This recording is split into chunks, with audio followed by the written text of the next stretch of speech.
بۆ یادی ڕێبەری نەمر کاک فواد مستەفا سوڵتانی.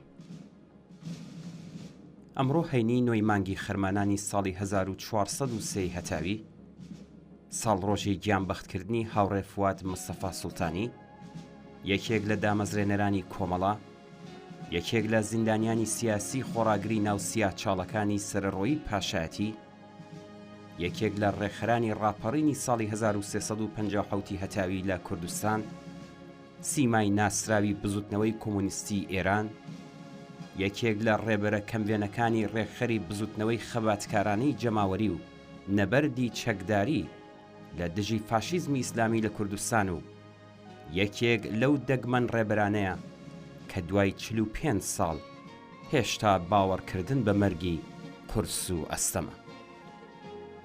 فواد کۆمونیستێکی بێزار دەستەم، سەرچەشنی بەرخۆدان و یاخیبوون، یار و یاوەری زەحمەتکێشان و دژمنی ستەمکاران، یاد و ناوی پاش 45 ساڵ هێشتا هەر زیندووە و لە گوێی خەڵکدا دەزرینگێتەوە و بێگومان بۆ چەندنەوەی داهاتوش هەرەومان ببێت. ئەو ڕووناکی هیوایەک بوو کە خۆر ئاسا لە شەوەزەنگی سەرزەمینێکدا درەوشایەوە و کە بەردەوام مەیدانی ڕەمبازێنی ستەمگەران و سەنگەری خڕۆشانی ستەمدیتوان بووە و بەڵێنی ڕزگاری گشتیدا بوو. کاک فواد کە خاوەنی پیشە و پێگە و ڕادەیەک لە ئاسوودەیی بووە دەیتوانی پۆست و پلەی سەرۆکایەتی و وەزارەت بەدەستبێنێت و میراتگەری ڕەنج و زەحمەتی خۆی و بنەماڵەکەی بێت، پشتی لە هەموو ئەوانە کرد و بوو بە یار و هاودەمی قەڵەم و تفەنگ و چین و توێژی ئازار چێشت و ساکارژیان و لە پێناو گۆڕانکاریدا خەبات و فیداکاری کردن، شۆڕش گێڕانە بیرکردنەوە و شۆڕش گێڕمانەوە ڕەمزی خۆشەویستبوونی کاک فواد بوو لە نێوان هاوڕێیان و چین و توێژە ستەمدیتوەکاندا. کاک فواد لە ماوەی تەمەنی کورت بەڵام پڕ بەرهەمی خۆیدا ڕۆڵ و جێگە و پێگەیەکی هێندە بەرزی بەدەستێنا کە هەرگیز ناتوانرێت لە چوارچێوەی بەرتەسکی تەشکیلاتیدا هەڵسەنگاندن و پێوانە بکرێت. هەڵبەت ئەمە تەنیا سفەت و تایبەتمەندی ڕێبەرێکی وەک فواد نییە، بەڵکو سەرجەم بزوتنەوە کۆمەڵایەتیە ڕەسەن و ڕاستەقینەکان ڕێبەرانێکی هاوشێوەیان لە ڕیزەکانی خۆیاندا پەروەردە کردووە و کردویانن بە پێشەنگی بزوتنەوەکەیان و بزوتنەوە کە لەلایەن ئەوانەوە ڕێبەری دەکرێ و هاوکات خۆشیان تێیدا خاراوتر دەبن. ئەگەر لە قۆناغێکدا کەسانی وەک کاک فواد پێکێنانی تەشکیلاتیان بۆ دەبێتە ئامانج، لە قۆناغێکی تر و لە هەلومەرج و زەمنێکی تردا لە ڕیزی ئەو جۆرە کەسانەدا کەسانێک سەر هەڵدەدەن کە خۆیان دەبنە محور و ئاوێنەی باڵانیۆنی ڕێکخراوەکە. کاک فواد لە زمرەی ئەو دەگمەن ڕێبەرانە بوو. ئەمڕۆ ناو یادی کاک فواد تەنها ناو یادی کەسێکی خاوەن پەیوەندیەکی دیاریکراوی ڕێکخراوەیی و فکری نییە، بەڵکو ناوێکە بە پانتایی بزافێک بزوتنەوەیەک و هێڵێکی دیاریکراوی فکری و سیاسی لە ناخی چین و ڕەوتێکی بەرینی کۆمەڵایەتیدا. بەردی بناغە بە کۆمەڵایەتیکردنی کۆمۆنیزم لە کوردستان هەرزداری فوادە و ئەو بناغەدانەری بوو. هەر بۆیە لە هەر هەنگا و بەرەو پێشچوونێکی ئەم بزوتنەوەیدا کاک فواد هێشتا هەر پێشەنگ و سەرقافڵەیەتی. کاک فواد کەسێک نەبوو کە تەنیا سەرقاڵی شرۆپە و هەڵسەنگاندنی ڕوودا و دیار دەکان بێت. هەروە کەسێکی ئیرادەگەرا یان چاودێرێکی جیهانی دەوروبەری نەبوو، بەڵکو ئەو خەباتکارێک بوو کە لە بنەڕەتدا لە پێناو گۆڕانکاریدا خەباتی دەکرد. ئەم تایبەتمەندیە ئەوی هەرچی زیاتر لە مارکسیزم نزیک کردەوە و هۆکارێکی گرنگ بوو بۆ تێگەیشتن لە دیاردەکان و جیهانی دەوروبەری و هەروەها فاکتەرێکی گرنگ بوو بۆ بەدەستهێنانی ئۆتۆریتە و متمانەی هاوڕێیانی و جەماوەری خەڵکی زەحمەتکێش. لە بۆچوون و پراکتیکی کاک فواددا مرۆڤ لە بەستێنی پەیوەندیە کۆمەڵایەتیەکاندا نەک هەر بوونەوەرێکی بێدەسەڵات و پاسیڤ نییە، بەڵکو پێک هاتەیەکی چالاک و دینامیکیە کە توانایی گۆڕینی جیهانی دەوروبەری و کۆتایی هێنان بە دابڕانی خۆی لەو ئامرازە دەستکردەی خۆی هەیە کە بەپێی هەلومەرجەکان بەرهەمهێنان بەسەریدا زاڵ دەکات و هەروەها پێک هاتەی سەرەکیش لە کۆتایی هێنان بەم دابڕان و نامۆبوونەی مرۆڤ لە خۆی خودی مرۆڤ. بۆ ئەو مرۆڤ چەقی گۆڕانکاریە و لە هەمان کاتدا گۆڕانکاری مرۆڤیش دروست دەکات. هەر لەم گۆشەنیگایەوە بوو کە بەشداری فواد لە پرسەورد و درشتەکانی کۆمەڵگا لە سیاست و ئابووری و کاروباری کۆمەڵایەتیەوە بگرە تا بابەتی فەرهەنگی و پەروەردەیی لە پێناو گۆڕینی نەخوازراوەکان بۆ خوازراو و لە یەک کەلامدا لە خزمەت بە مرۆڤدا بوو. ئەو دەست پێشخەری داهێنانێکی نوێ بوو بۆ بەدیهێنانی جیهانێکی نوێ کە تێیدا مرۆڤ سەنتەری بوو. فواد بە دروستی لەو ڕستە داهێنرانەی مارکس تێگەیشت بوو کە کرێکاران بە شێوەی تاک دەچەوسێنەوە بەڵام بە کۆمەڵ ڕزگار دەبن کە جگە لە یەکگرتووی پێکهێنانی تەشکیلات و خەباتێکی ڕێکخراو و وشیارانە بۆ گۆڕانکاری و ڕزگاری هیچ واتایەکی تری نەبووە و نییە. ئەو بە حەق لەسەر ئەو باوەڕ بوو کە بەبێت تێۆری شۆڕشگێڕانە کردەی شۆڕشگێڕانە ممکن نییە و کردەی شۆڕشگێڕانەش بۆ سازماندان و ڕێخستنی جەماوەری کرێکاران و کۆیلەکانی سەرمایە و هەروەها گەیشتن بە سۆسیالیزم پێویستی بە حیزبێکی شۆڕشگێڕ هەیە. ئەو ساڵی 1348 هەتاوی هەوڵی بنیاتنانی ڕێکخراوێکیدا کە لە بەرواری 26 ڕێبندانی 1350دا و هاوکات لەگەڵ ڕۆژی یانبەختکردنی کاک حەمە حوسێنی کەریمی یەکێک لە هاوسەنگەرە شێلگیر و لە خۆبردووەکانی هاوڕێ فواد بە ناوی ڕێکخراوی شۆڕشگێڕی زەحمەتکێشانی کوردستانی ئێران کۆمەڵە ناسێنرا. تا ئەو کاتەی لە ژیاندا بوو پاراستی بەهێزی کرد بەرەو پێشی بردو کردی بە ئامرازێک بۆ خەباتی شۆڕشگێڕانی لێهاتوو کرێکارانی وشیار ژنانی یاخیبوو لە ستەم و ستەم لێکراوانی نظامی چینایەتی مەبەستی ڕزگاربوون لە چنگ ستەم و مەینەتیەکانی نظامی هەبوو. کاک فواد بە هزر و تێگەشتوویەکی وشیارانە و چینایەتی و لەژێر ڕووناکی مارکسیزمدا ڕێگایەکی دروستی گرتەبەر و سنوورەکانی خۆی لەگەڵ ڕوانگە و هەڵوێستی چەواشەکارانەی ناو بزوتنەوەی چەپ لەوانە خیانەت و سیاسەتی خۆبەدەستەوە دەرانەی حیزبی توودە و نۆکەری وابەستەی ئەمڕەوتە دیاری کرد و سیاسەتی خەباتی چریکی جیا لە کۆمەڵانی خەڵکی زەحمەتکێشی ڕەت کردەوە و نیشانیدا کە بزوێنەری بچووک توانایی بزواندنی بزوێنەری گەورەی نییە. بە شێوەیەکی ڕەخنەگەرانە دەیڕوانیە بزوتنەوە چەکداریەکانی ساڵەکانی 46 و 47 لە کوردستان کە لەلایەن کمیتەی شۆڕشگێڕی حیزبی دموکراتی کوردستانی ئێرانەوە دامەزرا بوو و لەو بزوتنەوانە تێپەڕی. هێشتا زیاتر لە 4 ساڵ لە پێکهاتنی کۆمەڵە تێپەڕ نەبوو کە دەست بەسەر و ڕەوانەی زیندان و ئەشکەنجەگای ترسناکی ساواکی شاکرا. زیندان بۆ ئەو گۆڕەپانێکی نوێی خەبات هەندێک جار بە شێوەی تاک و هەندێک جاریش بە کۆمەڵ بوو. لە زینداندا خارە لە نێو هاوڕێیانیدا ڕێزی لێدەگیرا و ئەشکەنجەگەران بە هەندیان وەردەگرت و سڵیان لێدەکرد.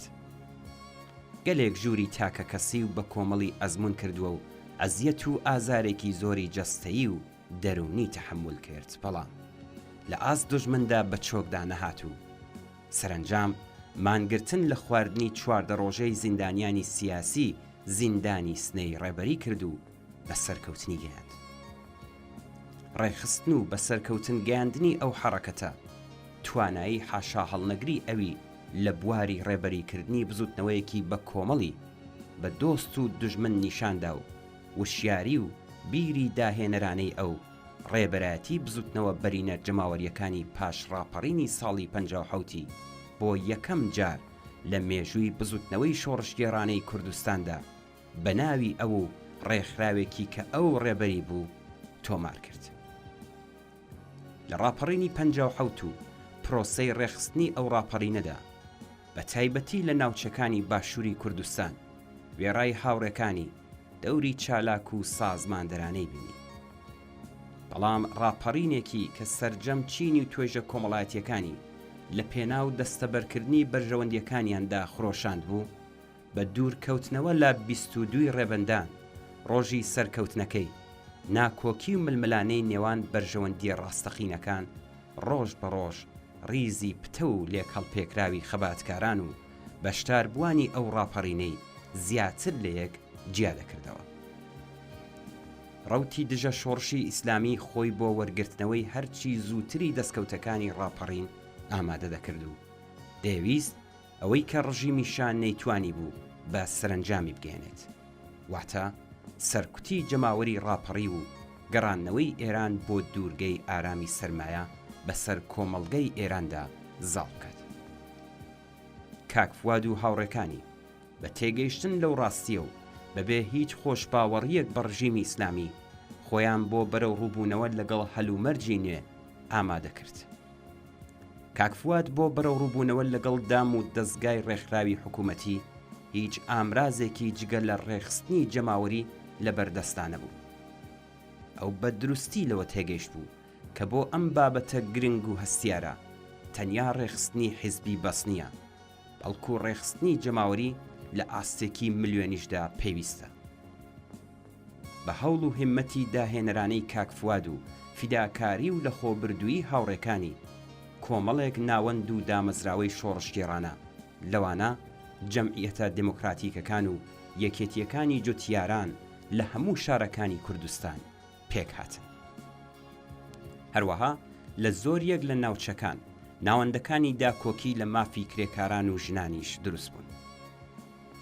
ئەو ستەمکارانەی کە شیر و تیریان لە دژی ستەم لێکراوان دەسوو خۆیان چەکدار دەکرد و ئۆرگانە دژە خەڵکیەکانی وەک شۆڕای عەشیرەتیان پێک دەهێنا و بەردەوام لە دژی گیان و ژیانی زەحمەتکێشان خەریکی پیلانگێڕی بوون. لە بەرامبەریاندا دەستبەجێ دەستی کرد بە ڕێخستن و چەکدارکردنی زەحمەتکێشان و کۆمەڵەشی بەر لەوان چەکدار کرد و بە شێوەی چەکدارانە بەرگری لە دەستکەوتەکانی ڕاپەڕینی خەڵکی شۆڕشێری کوردستان کرد. لە یەکەم بەهاری ئازادیدا و دوای ڕووخانی حکوومەتیشا کە بە بەهاری خوێناوی شاری سنە ناسرا و کۆنەپەرستانی تازە بەدەسەڵات گەیشتووی ئیسلامی خەڵکی خۆڕاگر و خەباتکاری ئەو شارەیان خەڵتانی خوێن کرد، کاک فواد و هاوڕێکانی ڕۆڵێکی سەرەکیان لە ڕێخستنی بەرخۆدان و خۆڕاگری خەڵک و ڕێبەرایەتیکردنی نەبەرد لە دژی کۆماری ئیسلامیان لەم شارە لە ئەستۆ گرت. ئەوە یەکەم بەرەو ڕووبوونەوەی ڕژیمی ئیسلامی و کۆمەڵانی خەڵکی کوردستان بوو. لە کاتی دانوستان و گفتوگۆ لەگەڵ شاندی فەرمی کۆماری ئیسلامی سەرجەم کەسایەتیە کاریگەرەکان جگەل لە شەخسی خومینی تێیدا بەشدار بوون و شۆڕای شاری سنە و نوێنەری بەشێک لە حیزب و لایەنەکان لایەنی دانوستانەکار لەگەڵ ئەو شاندە بوون. هاوڕێ سدیق کەمانگەر وەک پرۆپاگەندیست و ڕێکخەرێکی دیار و بەتوانە بوو بە زمانی ئاگرینی شۆڕش و شۆڕای شاری سنە. گاڵتەجاری یەکەم هەڵبژاردننی کۆماری ئیسلامی کە بە دەنگدانی کۆماری ئیسلامی بەڵێ یان نەخێر لە 12 خاکەلێوەی ساڵی 1358 هەتاویدا مهەندسی کرا، دواتر لەو سندوقە جادوویەدا ئەژدیهای حەوتسەری حکوومەتی تێرۆر و ئەشکەنجەیان وەک حکوومەتی بندەستان ڕاگەیاند و بەسەر خەڵکی ئێرانیاندا سەپاند. کاک فواد و هاوڕێکانی بەبێ هیچ ڕاڕایی و خۆشباوەڕیەک لە بەرامبەر ئەو فریوکاریە ئیسلامیەدا هەڵوێستیان گرت لە قاویاندا و خەڵکی کوردستان بە تێگڕا و یەکدەنگ ئەو شانۆ گاڵتەجارانەیان بایکۆت و ڕێسوا کرد. حرەکەتێکی کە بوو بە بەردی بناغەی یەکڕێزی و خەباتی بە کۆمەڵ و هەتا ئێستاش وەک یەکێک لە لاپەڕە زێڕینەکانی بزوتنەوەی شۆڕشگێڕانی کوردستان یاد دەکرێتەوە. لە ڕەوتی دانوستانەکانی سنە و مەهاباد لەگەڵ شاندی دانوستانکاری ڕژیم ڕۆڵی کاک فواد هێندە بەرچاو و کاریگەر بوو کە دۆست و دوژمن پشڕاستی دەکەنەوە و دژبەر و نارەکانی چه ئەو کات و چه ئێستاش دان بە زانایی و لێهاتووی و کاریزمای ڕێبەری فواد دادنێن. ڕێبەرانی کۆماری ئیسلامیش لەم وتوێژانەدا و لە کاتی ڕێبەرێکردنی کۆچی مێژووی خەڵکی مەریوان و وتوێژە ڕوبەڕوەکاندا ئەویان زیاتر ناسی و لی دەترسان. کاک فواد کە هیچ گومانێکی لە مەبەستی دژە ئینسانی ڕێبەر و بەرپرسانی کۆماری ئیسلامی سەبارەت بە سەرکوتی خوێناوی دەستکەوتەکانی ڕاپەڕینی 57 نەبوو، لە هەوڵی ڕێخستنی نەبەردێکی جەماوەری و لەوانە خۆڕاگری چەکداری و هاوکات و پشپەست و بەهێزی جەماوەریدا بوو.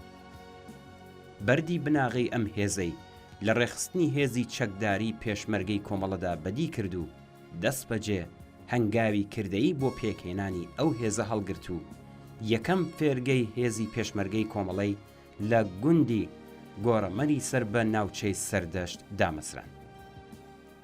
تەسلیمی ڕوانگەی خۆشباوەڕانە و هەڵوێستی خۆبەدەستەوە دەرانە نەبوو و لەسەر پێویستی خۆڕاگری چەکدارانە و بەرگری لە دەستکەوتەکانی ڕاپەڕین لە بەرامبەر دژە شۆڕشی ئیسلامیدا پێداگری کرد. مێژوو لە 45 ساڵی ڕابردوودا بەرهەق بوون و ڕەوایەتی ئەویان بە دروستی سەلماند. کاک فواد لە کۆچی مێژووی خەڵکی مەریواندا شارێکی دژ بە ملهۆڕی و سەرڕۆیی پاسدارانی ئیسلامی خڕۆشاند و خەڵکی بە ئاراستەی چوونە دەرەوە لە شار ڕێبەری و ڕێنمایی کرد. لە کاتی دانوستان و گفتۆگۆ لەگەڵ نوێنەرانی حکوومەتی ئیسلامی وێڕای دیفاعی لێبڕاوانە لە ویست و داخوازیەکانی خەڵکی ناڕازی راپۆرتی کاری ڕۆژانەی کومیتەکەی بە ئاگاداری خەڵک دەگەیاند و بەم کارەش وێڕای بەهێزکردنی وەرەی یەکگرتووی و هاوکاری جەماوەری خەڵکی هاندەدا ڕای دەهێنان و پەروەردەی دەکردن بۆ ئەوەی بەشداری لە خوارەوە لە کاروباری سیاسی و کۆمەڵایەتیدا لە ناویاندا بکات بە نەریت. ڕاو بۆچوونی ئەوانی وەردەگرت و دوجار بۆچوونە پێشڕە و شۆڕشگێڕانەکانی هەڵدەبژارد و بە پراتیکی دەردەهێنا. بەم شێوازە داهێنەرانە نوێ جەماوەری سەمدیت و خەباتکاری بۆ نەبەردێکی کۆمەڵایەتی گەورەتر ئامادە دەکرد. وەک ڕێبەرێکی تیژبین کە ئاستی توانایی و پۆتانسیێل و ڕاددەی ئامادەیی جەماوەری بۆ درێژەدان بە خەبات و گەیشتن بە سەرکەوتنی لەدەستا بوو. کاتێک لە سەرهەڵدانی ورەی ماندوێتی لە ڕیزی جەماوەری کۆچکردووی شاری مەریوان سەبارەت بە بەردەوامبوون لەسەر خەبات لە فۆرمی کۆچکردن تێگەیشت، بەبێ ئیرادەگەرایی بیری لە چۆنیەتی بە سەرکەوتن گەیاندنی ئەو خەباتە کردەوە و بە هەڵسەنگاندن و کۆبەندیەک لە دەستکەوتەکان و حرەکەتێکی کە ڕەهەند و کاریگەریەکانی تەنیا لە خەڵکی شاری مەریوان و تەنانەت کوردستانیشدا بەرتەسک نەمایەوە، بەڵکو بزوتنەوەی چینایەتی سراسەری بۆ نەبەر لە دژی دیکتاتۆری تازە بەدەسەڵات گەیشت و ڕاهێنا و بەهێزی کرد و خەڵکی بە شێوەیەکی شکۆمەند و سەربەرزانە بەرەو ماڵ و شوێنی کار و ژیانی خۆیان ڕێنمایی کرد. کاک فواد تەنها فێرکار نەبوو، بەڵکو خۆشی بەردەوام بە دوای فێربوونەوە بوو. ئەو مامۆستای گۆڕینی نائومێدی بە هیوا و سەرکەوتن بوو. لە کاتی فەرمانی جیهادی خومەینی لە 26 گەلاوێژی 1358 هەتاوی و دەستپێکی هێرش بۆ سەر کوردستان لە 28 گەلاوێژدا کە لەلایەن لیبراڵە ورد و درشتەکانەوە پاڵپشتی لێکرا، کاک فواد وەک یەکێک لە ئەندامانی ڕێبەرایەتی کۆمەڵە فەرمانی خۆڕاگریەکی جەماوەری بە هەموو ئیمکاناتێکی کە لە بەردەستیدا بوو ڕاگەیاند و لە بەیاننامەیەکدا لە ژێرناوی خەڵکی کورد لە کوانووی تاقیکردنەوەدا ڕێبەرایەتی خۆڕاگریەکی بەدەستەوە گرت کە دوای 3 مانگ بەرخۆدان و شکستهێنانی جەلادی جەماران بە خواردنەوەی یەکەم جامی ژەهر لە خۆڕاگری و کۆڵنەدانی خەڵکی خەباتکاری کوردستان لە 26 ڕەزبەری 58 و ڕاگەیاندنی تەسلیمبوون و دانوستان بە ئاکام گەیشت. بەڵام بەداخەوە ئیتر کاک فواد کە بە چێگوارای کوردستان و ئێران ناسرا بوو لە ژیاندا نەمابوو تا لەو قۆناغە هەستیارەدا پرۆسەی دانوستانی بزوتنەوەی خۆڕاگری خەڵکی کوردستان ڕێبەری بکات و بەرەو پێشی ببات. بە شاهدی مێژوو دەتوانین بڵین کە لە ماوەی کورتی تەمەنی کاک فواد لە کاتی ئازادبوونی لە زیندانەوە تا ڕۆژی گیانبەختکردنی هیچ ڕووداوێکی گرنگی سیاسی کۆمەڵایەتی و خەباتکارانە لە کوردستاندا نییە کە مۆرک و کاریگەری ڕێبەری داهێنرانەی فوادی پێوە نەبوو بێت. کاک فواد لە هەلومەرجێکدا کۆمەڵا بزوتنەوەی کرێکاری و کۆمونیستی ئێران و بزوتنەوەی شۆڕشکێڕانەی کوردستانی بەتەنیا هێشتەوە کە پتر لە هەر کاتێک هەست بە پێویستی بوونی ئەو لێ هاتوویی و توانایی داهێنەرانەی ئەو دەکرا.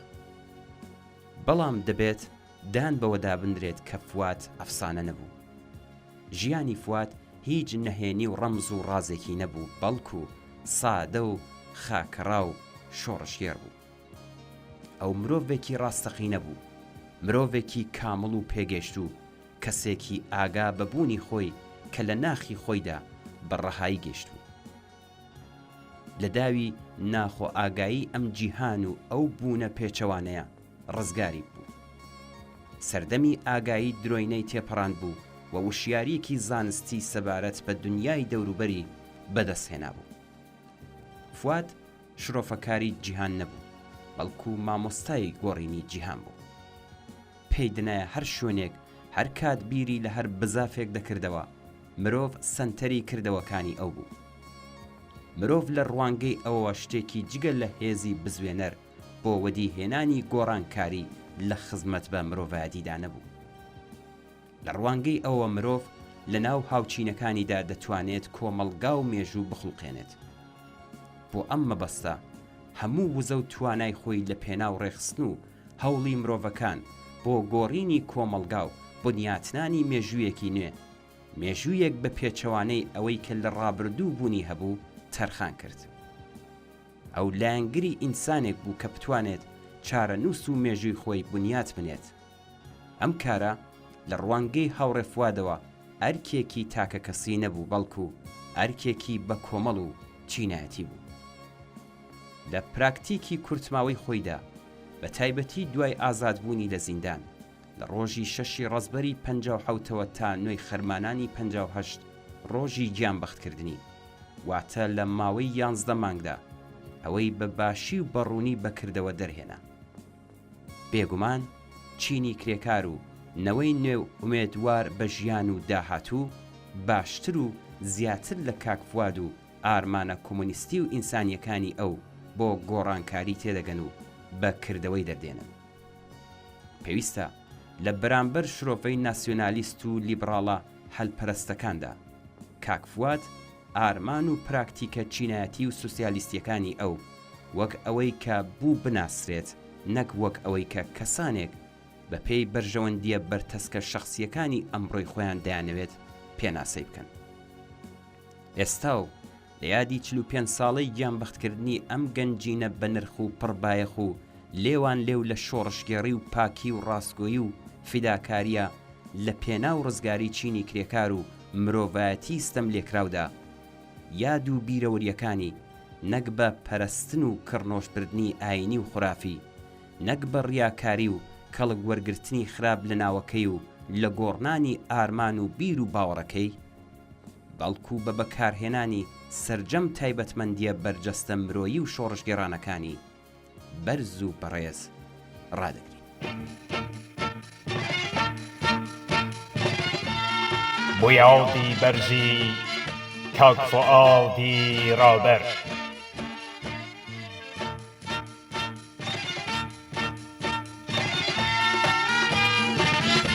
ئەگەر هەتا نەبووی زەردەبەیان بووی، ئەگەر مانگ نەبووی تروسکەی شەو بووی، ئەگەر دەریا نەبووی ڕووبار بووی، ئەگەر ئاگر نەبووی ژیلەمۆ بووی، ئەگەر باران نەبووی دڵۆپی زەمزەم بووی، ئەگەر بەفر نەبووی هەرەز بووی، ئەگەر کێو نەبووی قەد بە باڵای بووی،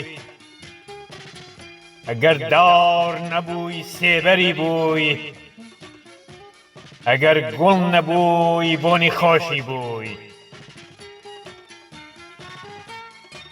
ئەگەر بوومە لەرزە نەبووی هەژێنەر بووی